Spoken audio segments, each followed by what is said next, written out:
Jimmy, when do you feel like your role in the offense changed, and what has been the toughest adjustment to that change? It's not a tough adjustment to me. I'm going out there to compete to win either way. Whether I score 9 points or 29 points, I will compete. That's one thing that I will say. So you won't say that I'm out there not playing hard. It may look like that because my usage is down and I don't shoot the ball a lot, but we won't sit here and say that I don't play hard. What do you want to see happen to fix it? What do I want to see happen? I want to see me get my joy back from playing basketball. And wherever that may be, we'll find out here pretty soon. Can you get your joy back here on the court? Probably not. You either die a SpongeBob, or you live long enough to see yourself become a Squidward. A ringless Squidward, at that. I find this Jimmy Butler situation strange. Annoyingly strange. Hugo strange. Now, Jimmy isn't the main one at fault here. There's a lot of blame to go around.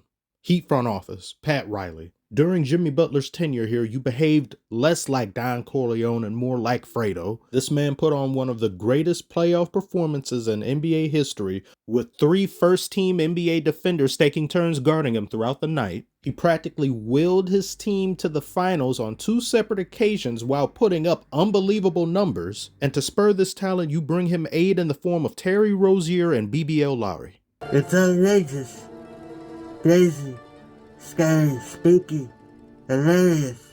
And instead of pulling the trigger on the Dame trade, when Dame himself stated he wanted to go to Miami, you kept dragging your feet and you let Milwaukee swoop in and nab him. After the 2020 bubble, you made no real changes. I understand running it back. When you achieve success like that, yeah, of course, run it back. But multiple years go by and you barely do anything except a few roster adjustments here and there? This is why Jimmy donned that hairstyle after news of the Dame trade. And what's this? What's this? This is my emotional state. I'm one with my emotions, so this is what you get. I only want sympathy in the form of you crawling into bed with me. Won't you shut the fuck up? Which then leads us to the present, where Jimmy's agent made himself look foolish, and Shams should be dropping a diss track today, not tomorrow, not next week, today. All right, listen, I gave you a pass yesterday because I was busy. But if you don't stop putting my name on your complete and utter made-up bullshit, because you know you normally ain't worth my time to acknowledge, I don't know what I'm going to do, because I'm a middle-aged dad. But just know it would indicate severe dislike. All this is fabricated. I've never, and honestly, it wouldn't help me or the position I represent to do anything that's been reported by said journalist. Bernard, you and that baby are just mad that he was right. Let me transition to you, Shams, because I was reading something the other day about Jimmy Butler and potential trade options. You were putting out, all the teams that he would be interested in and what have you. And then I saw Jimmy Butler's agent come out and say something about your reporting. I know you want to comment about that. I want to hear what you have to say. I 1000% stand by my reporting. It's fully vetted, and as a professional, that's what I do. That's what I get paid to do. That's what I'm going to do. Report truthfully and accurately. That's what this is. Period. Fuck a Papa Doc, fuck a clock, fuck a trailer, fuck everybody. Fuck y'all if you doubt me. Now, we've already acknowledged wrongdoing and standstillness of the front office. But Jimmy, you yourself have been tweaking as of late. One might even say your behavior has been somewhat out of pocket. Let's just say he made it clear that if he didn't get injured, he thinks the East would look a lot different right now. You got it? Yep. 1, 2, 3, action. If I was playing, Boston would be at home. New York, damn sure would be at home. What is a realistic timeline for a return? I don't know about a timeline, but we've been working. I want to hoop. I want to get out here. I want some of this. Tell me what confidence you can instill in your fan base that may not believe that you guys had a legitimate shot. I think we believe. It's everybody else that don't. If I got to hear one more praise about Boston on national TV when we win a game, I'm tired of hearing that, man. It's 1-1. We're going to go up 2-1. See y'all later. Peace.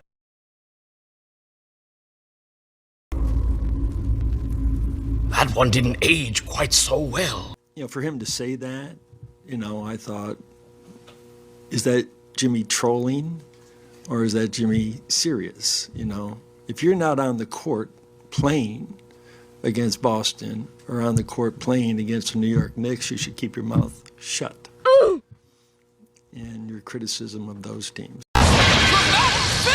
When that happened, I said, Jimmy, you keep fooling around and Pac will have you like Jimmy Hoffa. Surprisingly, nothing took place. I thought Jimmy would be gone that offseason. This was also followed of talk of them not wanting to offer Jimmy an extension or give him a new deal. So I thought, yeah, he's probably out of there. But then this season happened and there was nothing. And then out of nowhere, you hear him being disgruntled. You hear him losing his joy, which is just, for me, a normal person. And I'm sure a lot of you listening, there's no way we can possibly relate to that. Somebody with hundreds of millions of dollars saying they lost their joy. Did you drop it on the floor somewhere? Find it or something. Like, money doesn't guarantee happiness now, but it sure as hell helps. And if you're coming into work every single day, you don't really want to be there. You've got a frown. People are saying you look unengaged, so you're not giving it your all. With Jimmy Butler, that association tied to Jimmy Butler, I never thought I'd see the day. This entire ordeal is now unsalvageable. I don't know where Jimmy's going to end up being, and his preferred destinations, quote unquote, given the coloring of his hair, don't make too much sense to me. Was the message with the orange hair tonight and what went into the decision to go orange? I can change my hair to whatever color I want to. And there is no subliminals in my hair. There's no subliminals in my hair. That is perm posturous. Next player's gonna be blinking in Morse code to which team they want to be on next. What is happening in today's league? What is going on? I can't believe a sentence like this now exists. When he had his hair orange, people were saying he want to go to the Suns. And then in this interview, he had his hair green. Please don't. Please don't. I don't even want to finish the sentence. That Injustice League doesn't need any more talent on it. There's no need to even be up in arms about that with today's CBA. They will find a way. I don't even know how they have who they have there currently. Suns don't make any sense to me. They don't need, I don't know, how would they even get him? How would that even work? It would have to be a 3, 4, 5 team deal. Throw in the Holy Grail and the Shroud of Turin to go along with that in order to make something like that happen. And if you get there, why would the Suns throw away what they've tried so hard to get in depth and people to complement their starters? I don't really know what's going on in the Suns because it's been a while since I looked at some of their games and paying attention to them because they do not look good right now. And I think, isn't it mostly injuries? But somebody have to tell me below. I've heard people throw around Golden State. That makes more sense to me. I think they can put a package together, but I've heard around the league and from people who were insiders saying nobody wants to play ball with the Warriors because of past PTSD. Then you've got other teams that may be out east, but he says he wants to be anywhere other than you don't mean that, Jimmy. You want to be on the Wizards, Jimmy? On the Washington Wizards? There's no democracy there. Or go to the Nets alongside has-been? Stop it. You don't really mean that. You're just expressing your malcontent for where you currently are. I don't know what the future holds, but the Heat have stated they don't plan on moving him. But then they said they were open to talks. Maybe it's because of Jimmy's renewed offensive and trying to get out of there, and that he could now be seeing that as disrespect. Why he even wants to leave has to go back to Pat Riley and some behind the scenes things. Tyler Hero has elevated his game. He's experimenting with new types of cocaine. And you want to leave that to go where? Where else is viable? And I'm also seeing the NBA fandom turn on Jimmy a little bit. Not so much in this instance, but just for his entire career. Because they've seen how many teams he's ended up on and the fashion and how he left some of these teams leaves some with a bad taste in their mouth. And they're saying, well, maybe you're the common denominator here. Maybe you're the problem. In closing, I believe most of the blame rests upon Pat Riley and the front office's shoulders because history has shown when the Miami Heat go all in pursuit of acquiring stars with their culture, with their system in place, you get rings. You get rings. Not this time. But if we're being honest, this doesn't hold a candle to what you've done in the past. You really didn't try your utmost like you did with those previous two teams. You knew what you had in Jimmy Butler and you rested on your laurels this time. But I want to know, what do you all think about this situation?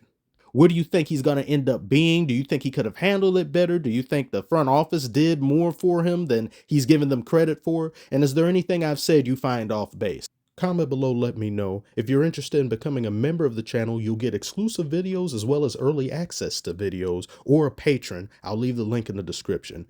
Thank you all so very much as always for watching. Like and subscribe if you are new, and I shall see you on the next one.